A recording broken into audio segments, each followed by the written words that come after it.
Hello दोस्तों, मैं सोनिया अग्रवाल आज जो कहानी सुनाने जा रही हूँ वो ये बताती है कि ये ज़माना हमेशा हमारे लिए रूल्स, नियम, कायदे, कानून सेट करता है और ये सोचता है कि उसी पर चलकर हम ज़िंदगी में सफलता हासिल कर लेते हैं। फॉर एग्ज़ाम्पल, ऐसा नियम है कि जब बच्चा 2 साल का, 3 साल का होता है तो उसका स्कूल में नाम लिखाया जाता है और फिर 20 साल, 25 साल एजुकेशन लेने के बाद अपनी मनपसंद फील्ड में वो अच्छा कर सकता है। मगर कई बार ऐसा होता है कि ऊपर वाला हमें कुछ ऐसी क्वालिफिकेशन देकर भेजता है जो कि उस कॉलेज के सिलेबस में कवर ही नहीं होती।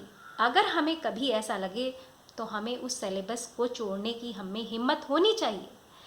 तो इस कहानी पर कुछ दिल से, मेरी कलम से, कि बताया है ज़माने ने सही क्या है गलत क्या है।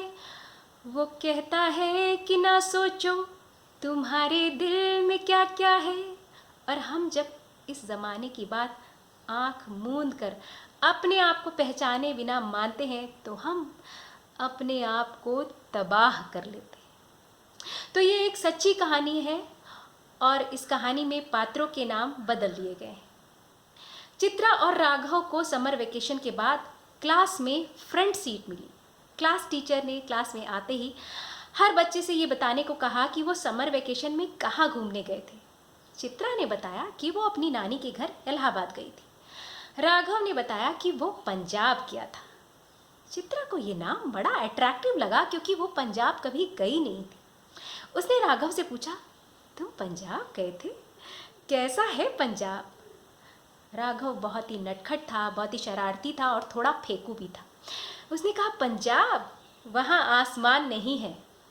चित्रा की क्यूरियोसिटी बढ़ गई। उसने कहा, अच्छा, फिर वहाँ ऊपर देखो तो क्या दिखता है? राघव ने कहा, वहाँ सब लकड़ी लकड़ी का है। चित्रा को लगा राघव सही ही बोल रहा होगा, बहुत इनोसेंट होते हैं बच्चे।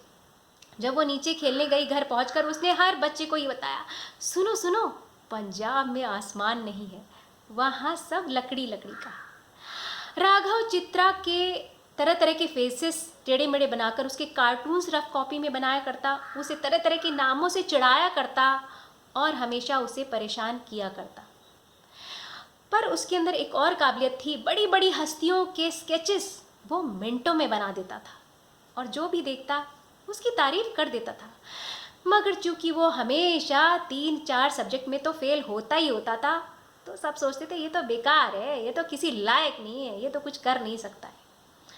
और शायद कहीं ना कहीं उसके ऊपर फेलियर का टैग लगा हुआ था इस तरीके से।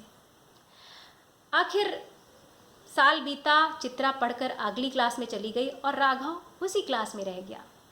ऐसे ही फेल होते होते, प्रमोट होते होते किसी तरह उसने 10th तो पास कर लिया, मगर तब तक उसकी जो क्वालिटीज़ जो एक्सप्लॉइट होनी चाहिए थी वो नहीं हुई।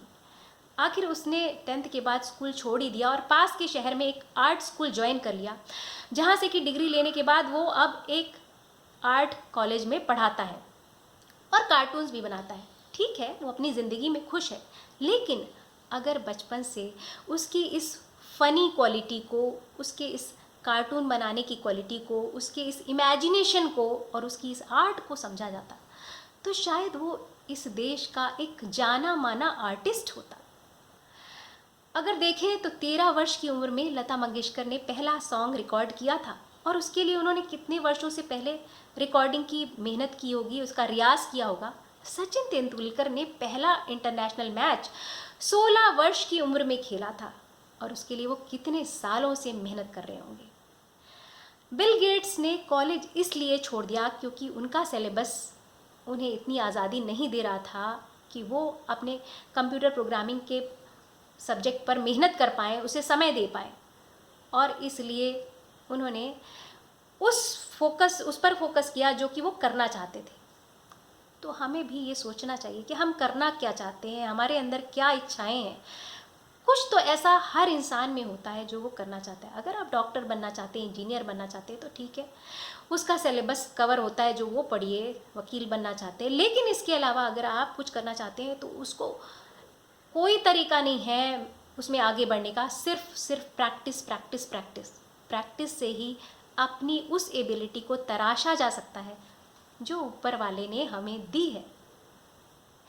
और हम में हिम्मत होनी चाहिए उस सिलेबस को छोड़ने की जो उसे कवर नहीं करता। तो दोस्तों, अगर आपको मेरी बातें, मेरी कहानियाँ अच्छी लगती हो तो प्लीज़ मेरे YouTube channel Sonia Agarwal story teller को सब्सक्राइब ज़रूर करिएगा। और अगर ये वीडियो पसंद आया हो तो इसे लाइक और शेयर ज़रूर करिएगा।